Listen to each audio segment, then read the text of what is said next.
xabar. So'da suhbati qiyin ahvolga tushdi. Amerika prezidenti Trump bilan Xi Jinping suhbati amaldan qoldirildi.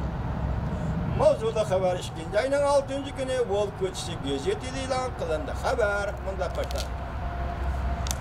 3 ayning 1 kuni yani suhbatning eng oxirgi chekka yaqinlashishga ergishib, Prezident Trump hukumati kelar haftaning boshlarida Amerikaning savdo vakillari yani Leitzer ve Maliye Ministeri Munichinni, savdo vakili Leitzer ve Maliye Ministeri Munichinni Beijing'e avatib davamlı savdo sohbeti o'tkazmoqchi bo'lgan edi.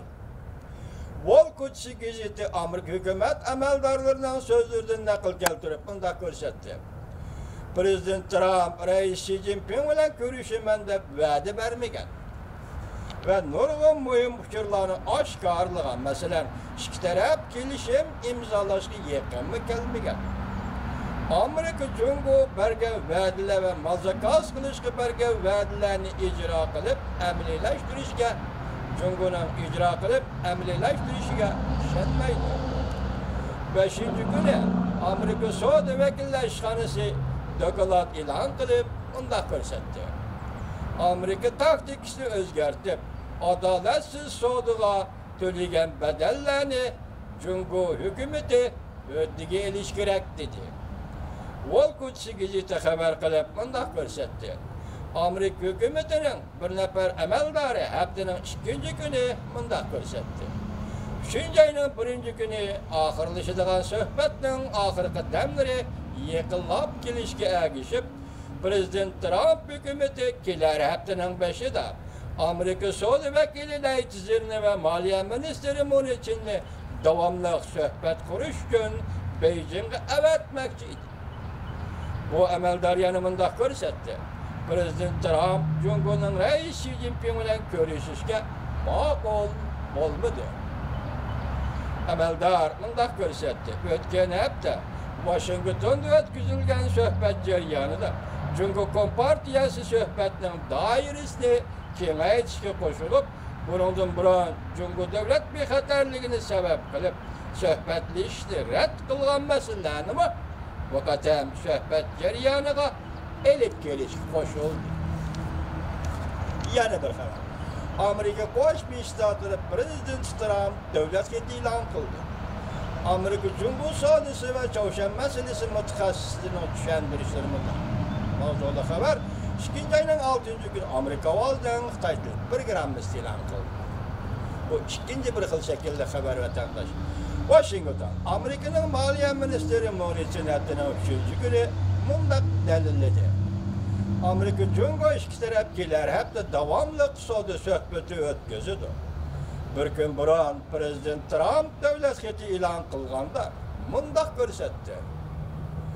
Amerika Jungo bilan yangi kelishim imzolashga tirishchilik ko'rsatyapti. Amerika Jungo savdo suhbati Jungoning qurilma xarakterli islohot elib berishini o'z ichiga olish kerak. Bu xabarga qayt naql qilinib elinayotgan to'g'ri tushuning vatandosh. Amerika Land şirketining tadqiqotchisi Temi Hez mundaq dedi. Prezident Trump davlat xatnotida ta'kidlagan nuqta uzundan bir davomlashib kelayotgan siyosat tashabbusidir.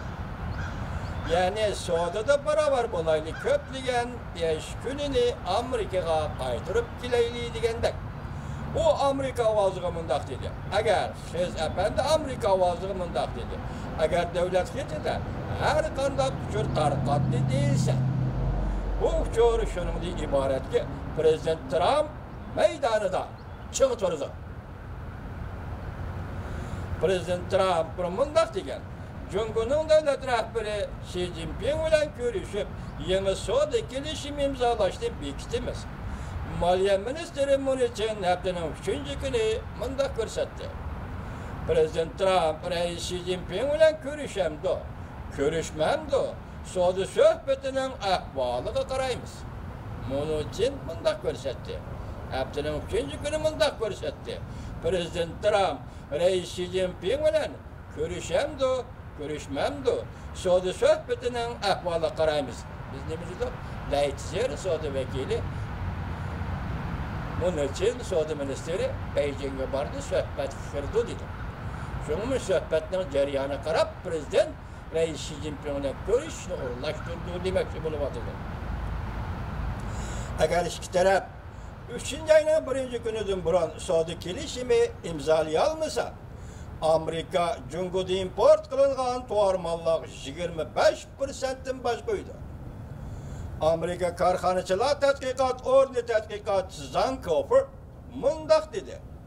Eğer Prezident Trump neme üçün Cungu'na stratejilik rekabetçi dep qaraydıqanlığını sözleş gerek bolsa, iqtisad sahasıdır emas. Bir xatarlik sahasıdır. Stratejilik rekabetçi kelligini hem de Amerika'nın kişilik hukuk boyunca en süreçlerini sözleş gerek. Bundaqda texmi ahmiyetlik bulunur.